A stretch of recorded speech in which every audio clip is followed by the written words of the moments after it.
বাইরে তরবারির ঝনঝনানি, তৃষ্ণার্ত শিশুদের কান্না এবং আহতদের আর্তনাদ সব মিলিয়ে এক নারকীয় পরিবেশ।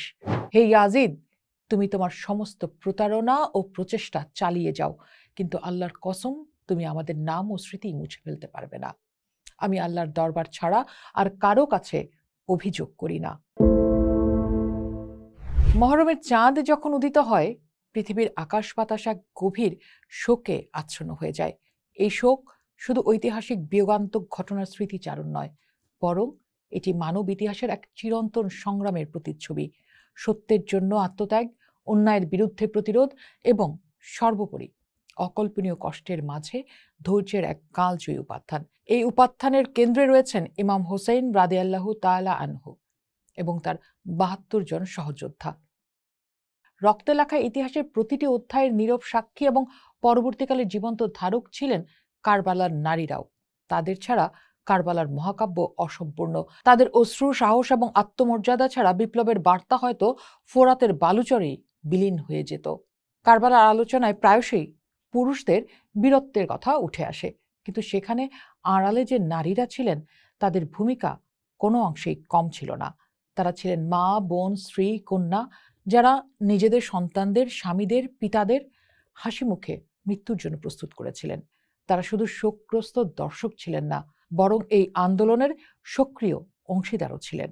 ৬১ হিজরি ১০ই মুহররম, আশুরার সেই ভয়াবহ দিনটিতে যখন ইমাম হোসেন রাদিয়াল্লাহু তাআলা আনহুর শিবিরের পুরুষেরা একে একে শাহাদতের অমীয় সুধা পান করছিলেন, তখন তাঁবুর ভেতরে নারীদের এক অসহনীয় যন্ত্রণায় দগ্ধ হতে হচ্ছিল।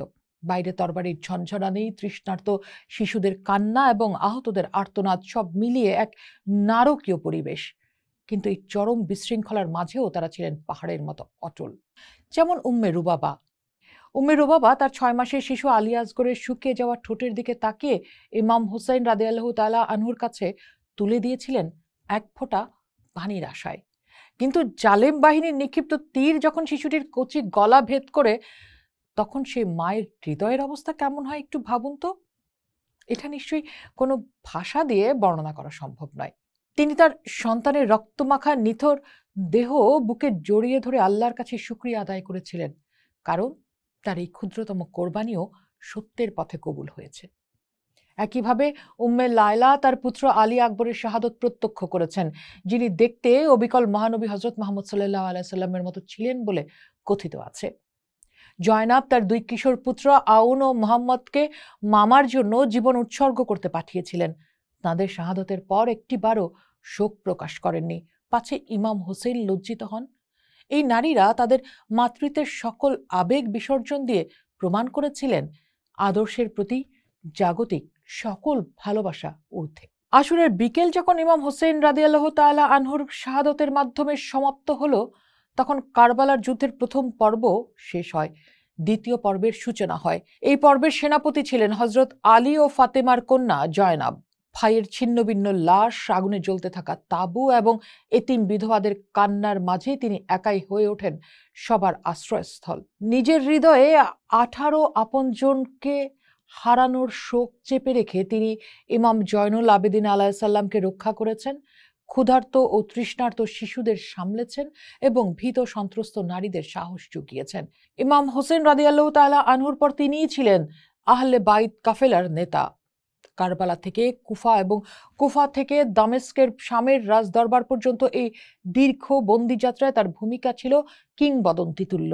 বন্দি অবস্থায় তাকে এবং আহলে বাইতের অন্য নারীদের যখন কুফার অত্যাচারী শাসক ইবনে জিয়াদের সামনে হাজির করা হয়, তখন জায়নাব রাদিয়াল্লাহু তাআলা আনহার নির্ভীক কণ্ঠস্বর কেঁপে ওঠেনি। তার তেজস্বী ভাষণে তিনি ইবনে জিয়াদের অহংকারকে ধুলোয় মিশিয়ে দিয়েছিলেন। এরপর দামেস্কে স্বৈরাচারী শাসক ইয়াজিদের রাজদরবারে তার ঐতিহাসিক ভাষণ ছিল কারবালার বিপ্লবের চূড়ান্ত বিজয়।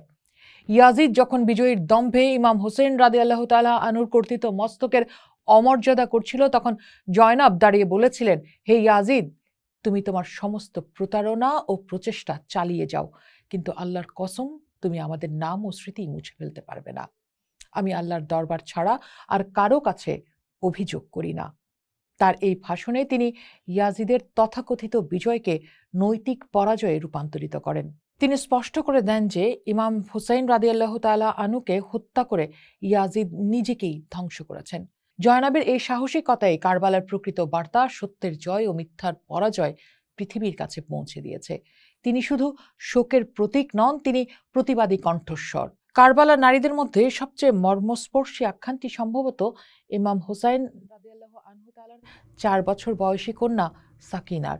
বাবার আদরের এই ছোট্ট মেয়েটি কারবালার ময়দানে তৃষ্ণার কষ্ট সহ্য করেছে, বাবাকে হারানোর যন্ত্রণা পেয়েছে এবং সবশেষে বন্দী হয়ে দামেস্কের অন্ধকার কারাগারে নিক্ষিপ্ত হয়েছে। কারাগারের নির্জনতায় সে সারাক্ষণ বাবাকে খুঁজত। তার কান্না থাপানোর জন্য নির্দয় প্রহরীরা তার সামনে ইমাম হোসেন রাদিয়াল্লাহু আনহু তাআলার কর্তৃত মস্তক এনে হাজির করে।